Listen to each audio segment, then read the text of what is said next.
ये वीडियो उन लोगों के लिए है जो मेरे कमेंट सेक्शन में बोलते हैं कि हमें जीडी गोइंका में जॉब करनी है, तो उसका क्राइटेरिया क्या है सिलेक्शन का।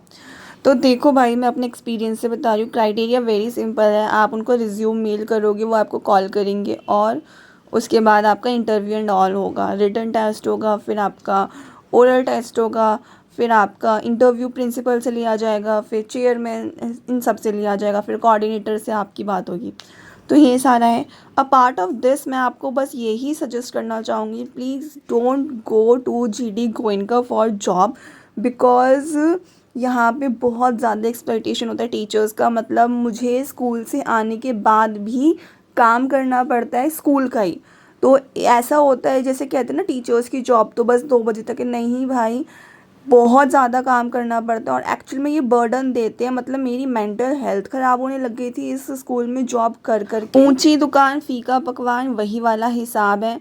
बल्कि जो बर्डिंग स्कूल होते हैं, जो छोटे स्कूल होते हैं, उनका जो मैनेजमेंट होता है वो इस स्कूल से बेटर होता है। यहाँ पे कोई एडमिन डिपार्टमेंट ही नहीं है जो आपके क्वेश्चन पेपर्स टाइप करे, आपकी वर्कशीट्स टाइप करे, आपके रीइंफोर्समेंट टाइप करे। इवन आपको असेंबली की रिपोर्ट्स भी खुद ही बनानी पड़ती हैं। तो टीचर्स का आधे से ज़्यादा टाइम आपके लैपटॉप में निकलता है।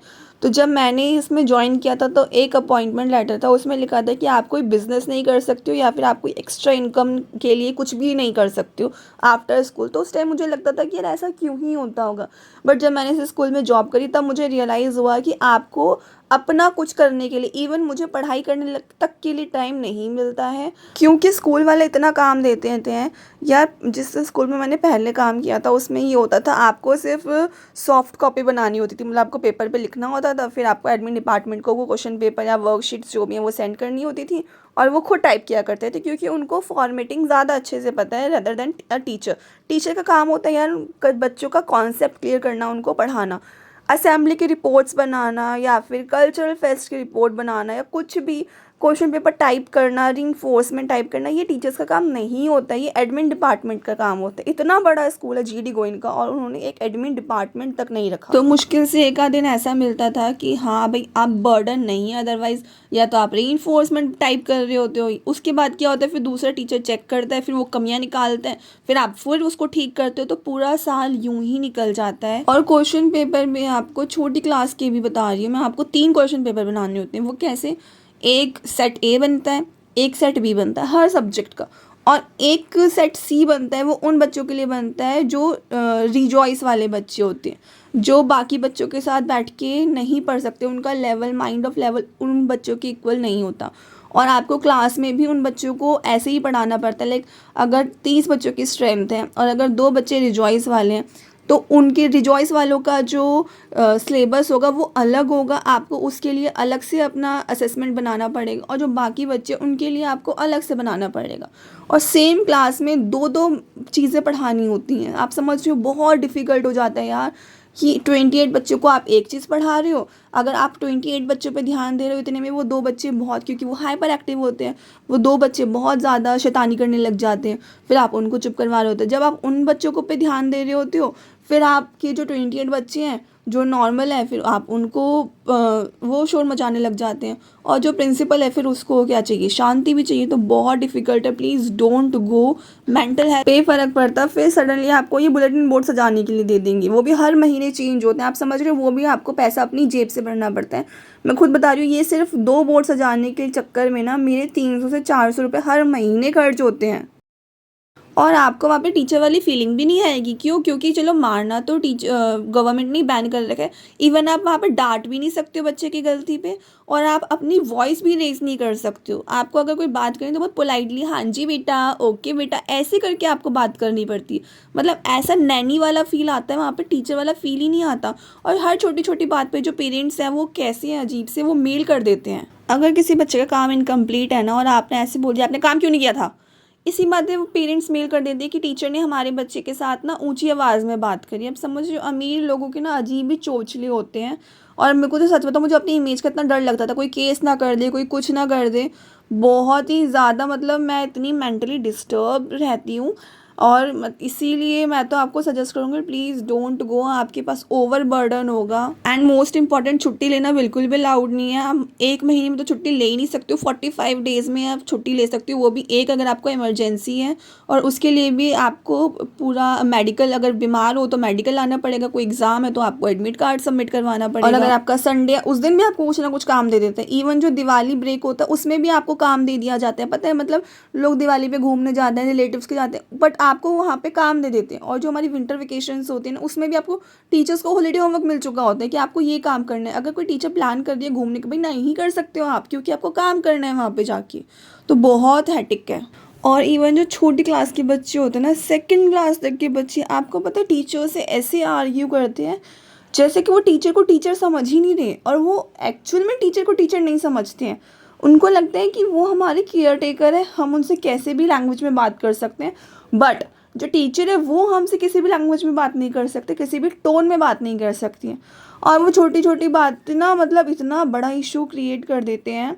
और छोटी क्लासेस में तो ये भी होता है कि आप उनकी नोटबुक्स में रेड पेन का यूज़ नहीं कर सकते, आप सिर्फ ब्लू पेन का यूज़ करेंगे फॉर चेकिंग, क्योंकि उनको मतलब अजीब सा फील ना हो, पता नहीं क्या ही रूल है। और प्लस अगर किसी बच्चे की नोटबुक में ज़्यादा गलतियाँ हैं तो आप उसको ब्लू पेन से भी करेक्ट नहीं करोगे, आप उसको इरेज करो प्रॉपरली और फिर उसको ठीक करो। ये क्या बात हुई, जब आप बच्चों को उसकी गलती ही नहीं रियलाइज़ करवा रहे हो तो वो बच्चा करेक्ट कैसे करेगा। उसको तो यही लगेगा अगर पेंसिल से हमने करेक्ट किया है तो कि हाँ ये तो ठीक है, मैंने तो मतलब ठीक लिखा है।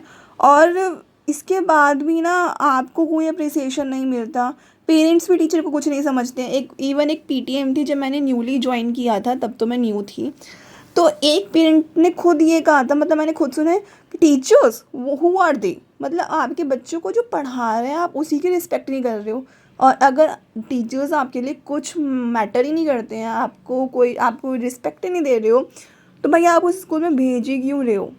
और हर छोटी छोटी चीज़ों का मेल आ जाता है। मैं अपना एक इंसिडेंट शेयर करूं, एक टीचर थी, उन्होंने बोला कि पहले ही एक लड़का आर्ट वर्क कंप्लीट करेगा, उसके बाद आप इसको फूड दे देना। और वो कोई छोटी क्लास में नहीं था, अच्छी खासी क्लास में था, लाइक 3rd क्लास में था। तो मैंने कहा ओके, बट क्योंकि लंच ब्रेक था, सब बच्चों को लाइक 28 बच्चों को फूड मुझे सर्व करना था, मैंने किया। फिर उसके बाद मैं भूल गई, मेरे माइंड से वो निकल गया, बिकॉज़ यार मैं भी इंसान हूँ, आई एम ऑल्सो ह्यूमन। तो मेरे दिमाग से वो निकल गया, तो मैं उस बच्चे को पूछना या फिर देना भूल गई। बट ऐसा नहीं है कि अगर वो मेरे पास आया तो मैंने मना कर दिया कि नहीं मैं आपको खाना प्रोवाइड नहीं करूँगी क्योंकि मैम ने मना किया। वो बच्चा खुद मेरे पास उठ के नहीं आया, और उसने इतना बड़ा इशू बना दिया कि उसका, ठीक है वो बच्चा था यार, मैं उस बच्चे की गलती भी नहीं मानती, उसका शुगर लो हो गया, ठीक है। तो इस चीज़ के लिए मेल आ गया। और सच बताऊँ, मेरे को इतना डर बैठ गया, मैंने कहा यार कुछ हो हाँ ना जाए, खामखा मेरे सर पे और पड़ जाएगा। तब से तो मुझे इतना डर लग गया ना यार, वो बच्चा खुद भी तो आ सकता था ना फूड लेने के लिए, इतना छोटा तो नहीं था कि नर्सरी या 1st क्लास में पढ़ता है कि मैं उसको जाके सीट पे दूँ। वो आता और मैं मना करती तब मेरी गलती होती। तो ऐसी ऐसी चीज़ें, आपको छुट्टी वाले दिन भी आपको काम करना पड़ता है, आप और छुट्टी ले नहीं सकते हो। इवन मेरे साथ जिस टीचर ने ज्वाइन किया था उसकी शादी थी, उसने 10 दिन की छुट्टी मांगी थी। 10 दिन की छुट्टी उन्होंने बहुत वो करने के बाद दे दी थी। फिर उसको सडनली ना 1 दिन की छुट्टी और चाहिए थी फॉर हर शॉपिंग और एनीथिंग। तो उस एक छुट्टी के चक्कर में भाई उसको स्कूल से ही निकाल दिया, आप समझ रहे हो। और इसमें आपके डॉक्यूमेंट्स भी सबमिट हो जाते हैं। फिर आपके डॉक्यूमेंट्स वो कब देते हैं, जब आप उनको 3 महीने की सैलरी पे करते हो। लाइक अगर आपको छोड़ने का मन है, आपको लग रहा है कि बहुत ओवर बर्डन है, तो आप नहीं छोड़ सकते हो। पहले आपको 3 महीने की सैलरी पे करनी पड़ेगी, उसके बाद आप दोगे, मतलब आपके डॉक्यूमेंट्स आपको मिलेंगे। तो अगर आप जॉब करना चाहते हो तो अपने रिस्क पे जाओ। और यहाँ पे टीचर्स की हायरिंग पूरे साल होती है, मतलब पूरे साल कोई टीचर आता है कोई टीचर जाता है, 1 महीने के अंदर टीचर्स को निकाल देते हैं। अगर किसी पेरेंट ने टीचर के खिलाफ़ कंप्लेंट कर दी तो टीचर की तरफ साइड सुनी ही नहीं जाती है, पेरेंट्स के साइड सुनने के बाद ही उस टीचर को निकाल दिया जाता है। प्लस जब आप पढ़ा रहे होते हो तो आपको 2-2 कॉन्सेप्ट बनाने होते हैं, बाकी बच्चों के लिए अलग बनाते हो, और फिर जो रीजॉइस वाले बच्चे होते हैं जिनको स्पेशल ट्रीटमेंट चाहिए होता है उनके लिए आप अलग बनाते हो। और ऐसा ही सेम ऑनलाइन वाली क्लास में होता है। तो टीचर्स के लिए यार बहुत ज़्यादा परेशानी हो जाती है कि आप एक ही क्लास में 2-2 सिलेबस और फिर 2-2 बच्चे, क्योंकि जब आप नॉर्मली पढ़ा रही होते हो बाकी बच्चों की स्ट्रेंथ को, तो जो रिजॉइस वाले बच्चे होते हैं वो शोर मचाना स्टार्ट कर देते हैं। और फिर जब आप रिजॉइस वाले बच्चों को पढ़ा रहे होते हो तो जो बाकी बच्चे होते हैं वो शोर मचाना स्टार्ट कर देते हैं। तो समझ रहे हो, और उसके बाद फिर क्या होता है, जो रिजॉइस वाले होते हैं उनकी हर चीज़ अलग बनती है और वो सब चीज़ें भी आपको टाइप करनी होती है।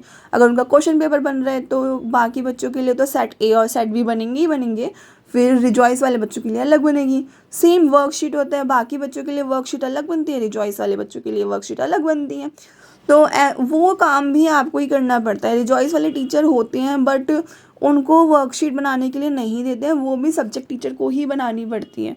तो बहुत है, अगर आप क्लास टीचर बन जाते हो तो बहुत ही ज़्यादा, मतलब मेरी तो मेंटल हेल्थ ही ख़राब हो रही थी। तो आप जाओ तो अपने रिस्क पे जाओ, और एक टाइम के बाद जो सैलरी वो आपको देते हैं ना वो आपको बहुत कम लगने लग जाती है अकॉर्डिंग टू द वर्क। आपको ऐसा लगेगा यार काम तो हमसे ये इतने पैसों का ले रहे हैं पर सैलरी हमें ये इतनी ही दे रहे हैं। तो भाई मैं क्या ही बोलूँ आपको जाना है शौक से जाओ, अपना शौक पूरा करो, क्योंकि एक्सपीरियंस, अपना पर्सनल एक्सपीरियंस होना बहुत ज़रूरी होता है, किसी की बातों में ऐसे नहीं आना चाहिए।